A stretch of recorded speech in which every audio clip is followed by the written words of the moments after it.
Tervist, sõbrad! Vaat siin on Turu tänav, mis tuleb.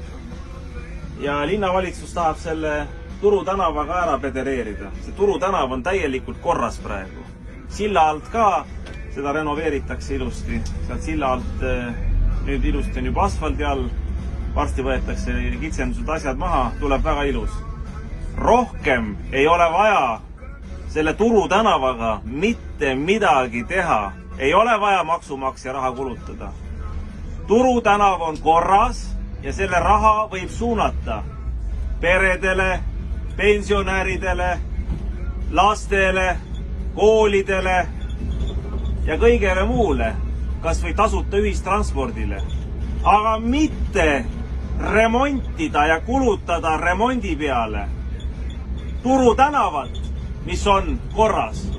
Meie plaan B peab olema mõistus. Mõistust on vaja.